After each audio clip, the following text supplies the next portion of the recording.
तो जीएसटी लागू होने के बाद दवाएं महंगी हो सकती हैं। इंडियन ड्रग मैन्युफैक्चरर्स एसोसिएशन ने इस बारे में ड्रग रेगुलेटर से मुलाकात कर दवाओं के दाम बढ़ाने की मांग की है। इस एक्सक्लूसिव खबर को लेकर आए हैं हमारे संवाददाता प्रतीक श्रीवास्तव, जो हमारे साथ जुड़ गए हैं पूरी जानकारी देने के लिए। प्रतीक, इंडियन ड्रग मैन्युफैक्चरर्स की मांग क्या है? देखिए, इनका साफ तौर पर यह कहना है कि फिलहाल जो टैक्स की दर है दवाओं पर वो है 9% की, लेकिन जब जीएसटी लागू होगा तो ये 12% की हो जाएगी, यानी करीब 3% का इजाफा होगा।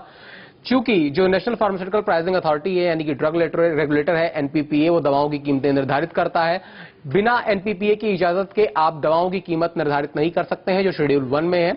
इसलिए एनपीपीए से जो इंडस्ट्री बॉडी है, जो दवाओं की इंडियन जो ड्रग मैन्युफैक्चरर एसोसिएशन है, उसने मुलाकात की है और उसने ये अपील की है कि आप जो है जल्द से जल्द इस रेट को फाइनलाइज कीजिए। इस जो कीमत को है वो 3% का इजाफा करके एक नई लिस्ट जारी कीजिए, क्योंकि अब जीएसटी रोल आउट होने में बहुत कम वक्त बचा है। ऐसे में हमको प्रोडक्शन और पैकेजिंग जो लेबलिंग होती है उसे चेंज करना है, और ये रिप्रेजेंटेशन उन्होंने आज जो है वो एनपीपीए को दिया है। और ये जो उसकी कॉपी है इस वक्त मेरे हाथ में है, जिसमें उन्होंने रिप्रेजेंटेशन में बकायदा ये अपने पॉइंट्स जो हैं वो लिखकर बताए हैं कि किस तरीके से जो टैक्स है वो बढ़ा है, उसकी वजह से उन्हें नुकसान हो रहा है।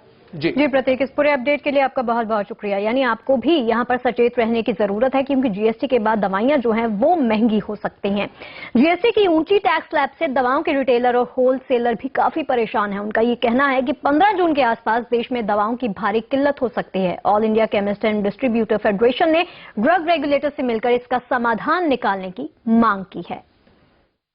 देखिए, इसका प्रभाव तो सबसे ज्यादा क्या होगा कि अगर सरकार ने जल्द फैसला नहीं लिया तो 15 जून के आसपास दवाओं की शॉर्टेज शुरू हो जाएगी, क्योंकि जो रिटेलर्स है उसको एक घाटा होगा। अगर मान लीजिए उसके पास 50 लाख रुपए का नुकसान है तो 7% का घाटा हुआ तो 3.5 लाख रुपए का उसको रखे हुए माल पर हो जाएगा।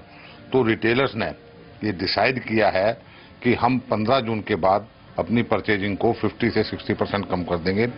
जब परचेजिंग कम कर दी जाएगी तो ऑटोमेटिकली बात है कि बाजार के अंदर स्टॉक कम रहेगा और ग्राहकों को इसकी दिक्कत होगी।